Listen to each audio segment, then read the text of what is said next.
जय श्री राम।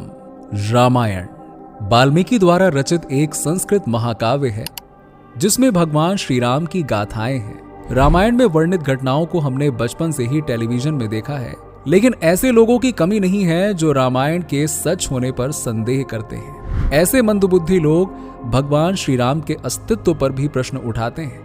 लेकिन आज के इस वीडियो में हम आपको एक नहीं बल्कि 10 ऐसे सबूत के बारे में बताएंगे जो आज भी धरती पर मौजूद हैं और रामायण की घटनाओं को प्रमाणित करते हैं। तो चलिए वीडियो शुरू करते हैं, लेकिन उससे पहले अगर आप हमारे चैनल पर नए हैं तो चैनल को सब्सक्राइब कर लीजिएगा और बेल आइकन दबा दीजिएगा।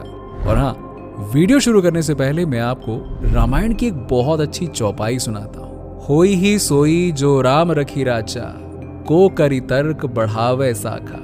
इसका अर्थ मैं आपको वीडियो के एंड में बताऊंगा। चलिए शुरू करते हैं वीडियो। रामायण की घटना को प्रमाणित करने वाले सबसे पहले सबूत की बात करें तो सुंदरकांड में रावण के पास विशाल हाथी होने का जिक्र किया गया है जो लंका की रखवाली के लिए रखे गए थे। उन हाथियों को हनुमान जी ने अपने एक ही प्रहार से बेहोश कर दिया था। श्रीलंका के पुरातत्व विभाग को हाल ही में हाथियों के ऐसे अवशेष मिले हैं जो आज के हाथियों के मुकाबले कई गुना बड़े थे। ये अवशेष साबित करते हैं कि सुंदरकांड में वर्णित रामायण काल की घटना वाकई में सच है। रामायण की घटना को सच साबित करने वाला दूसरा सबूत ये है कि रावण अपनी पटरानी मंदोदरी के साथ लंका में जिस महल में रहा करता था, जिसे बाद में हनुमान जी ने जलाकर नष्ट कर दिया था, आज भी लंका में उस जगह की मिट्टी पूरी तरीके से काली है। इतना ही नहीं, लंका के पुरातत्व विभाग को रावण के उस महल के कई अवशेष भी प्राप्त हुए हैं जो आज भी लंका में जीवित अवस्था में मौजूद हैं। दोस्तों, अब आगे बढ़ते हैं चौथे सबूत की ओर। आपने रामायण में लक्ष्मण जी के मेघनाद से युद्ध करते हुए बेहोश हो जाने की घटना जरूर देखी होगी। इसके बाद सुषेण वैद्य के द्वारा हनुमान जी को हिमालय के द्रोणागिरी पर्वत से संजीवनी बूटी लाने के लिए कहा जाता है। उस संजीवनी बूटी को पिलाकर सुषेण वैद्य लक्ष्मण जी को जीवित करते हैं। लंका में जिस स्थान पर यह घटना हुई थी, आज भी उस स्थान पर ऐसी संजीवनी बूटी प्राप्त हुई है जो हिमालय के अतिरिक्त और कहीं भी नहीं मिलती है। श्रीलंका में हिमालय की इन जड़ी बूटियों का मौजूद होना रामायण के अस्तित्व का जीता जागता प्रमाण है। चौथा सबूत यह है कि रामायण में आपने रावण के पास पुष्पक विमान तो जरूर देखा होगा। रावण के पास असल में वो पुष्पक विमान था और इसका सबूत है लंका में प्राप्त होने वाले रावण के हवाई अड्डों के अवशेष। जी हाँ, श्रीलंका में रामायण अनुसंधान टीम के द्वारा कुछ वर्षों से रिसर्च चल रही थी। उस रिसर्च के दौरान उन्होंने दावा किया कि उन्हें लंका में खोज के दौरान रावण के 4 हवाई अड्डे मिले हैं। इन्हीं हवाई अड्डों पर रावण अपने पुष्पक विमान को उतारा करता था। यहाँ से प्राप्त अवशेष रामायण के होने का प्रमाण है। पांचवा सबूत है राम सेतु के निर्माण में प्रयोग किए गए पत्थर के अवशेष। रामायण में बताया गया है कि राम सेतु के निर्माण के समय नल और नील वानर ने पत्थर पर भगवान श्री राम का नाम लिखकर समुद्र में पत्थरों को डालकर सेतु का निर्माण किया था। वो पत्थर पानी में तैर सकते थे। लंका में विजय प्राप्त करने के बाद भगवान श्री राम ने एक ही बाण से पुल को ध्वस्त कर दिया था। लेकिन कुछ वर्षों पहले रामेश्वरम में आई सुनामी के कारण कुछ पत्थर जमीन पर आ गए थे। जब उन पत्थरों को रिसर्च टीम ने पानी में दोबारा फेंका तो वो पानी में तैरने लगे, जबकि दूसरे पत्थर डूब गए।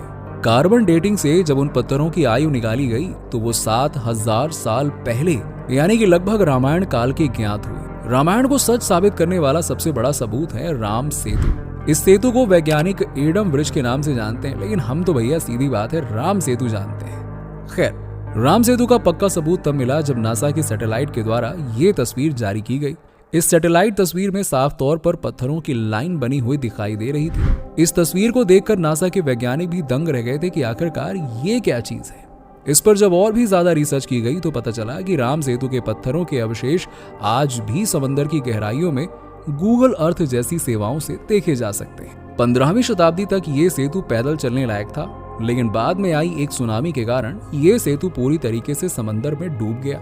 रामायण की घटना को सच करने वाले 7वें सबूत की बात करें तो कहा जाता है कि रावण ने माता सीता का अपहरण करके उन्हें अशोक वाटिका में रखा था। लेकिन हनुमान जी के द्वारा लंका दहन के बाद रावण भयभीत हो गया और फिर माता सीता को उसने एक गुफा में छिपा दिया था। इस गुफा का मुंह एक विशाल सांप के सिर जैसा दिखाई देता है। गुफा के अंदर दीवार पर बनी हुई नक्काशी इस बात का प्रमाण है कि ये रामायण काल का ही है। रामायण को सच बताने वाले 8वें सबूत की बात करें तो रामायण में वर्णित है कि माता सीता की खोज में हनुमान जी ने विशाल रूप धारण करके समुद्र पार कर लिया था और श्रीलंका पहुंच गए थे। श्रीलंका में उन्होंने जहां पर पहला कदम रखा था वहां पर उनके विशाल पैरों का निशान बन गया था और वो निशान आज भी मौजूद है। जी हां, इतना ही नहीं, जब कार्बन डेटिंग से उसकी जांच की गई तो उस पद चिन्ह की उम्र 7000 वर्ष पूर्व यानी कि रामायण काल के आसपास की बताई गई। अब इसमें कोई शक की गुंजाइश नहीं है कि ये हनुमान जी के ही पद चिन्ह है और रामायण में बताई गई घटनाएं वाकई में सच में हुई थी। बात करें रामायण के 9वें सबूत की तो रामायण में वर्णित है कि रामायण के अंत में प्रभु श्री राम के द्वारा अधर्मी रावण का वध करने के बाद रावण के भाई विभीषण को लंका का राजा बनाया गया था, जिसके बाद विभीषण ने लंका में केला नदी के तट पर एक महल का निर्माण करवाया था। शोधकर्ता के द्वारा इस नदी के किनारे उस महल के कुछ अवशेष मिले, जिसके बाद श्रीलंका सरकार ने यह मंजूरी दे दी कि रामायण में वर्णित घटनाएं काल्पनिक नहीं बल्कि सत्य हैं। बात करते हैं रामायण के 10वें सबूत की तो रामायण में माता सीता का रावण के द्वारा अपहरण होने के बाद भगवान श्री राम और लक्ष्मण जी उनकी खोज में वन में भटक रहे थे। उसी समय जिस जगह पर उनकी मुलाकात हनुमान जी से हुई थी वो जगह आज हनुमान गढ़ी के नाम से जाना जाता है। अयोध्या के समीप एक प्राचीन हनुमान जी का मंदिर है जो हनुमान गढ़ के नाम से प्रसिद्ध है।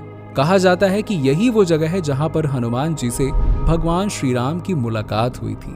तो दोस्तों, ये थी रामायण काल को प्रमाणित करने वाली 10 ऐसी निशानियां जो आज भी जीवित हैं। और मैंने शुरू में आपको एक चौपाई सुनाई थी, होई ही सोई जो राम रचि राखा, को करि तर्क बढ़ावे साखा। यानी कहने का मतलब ये हुआ कि जो भगवान श्री राम ने पहले से ही रच रखा है वही होगा।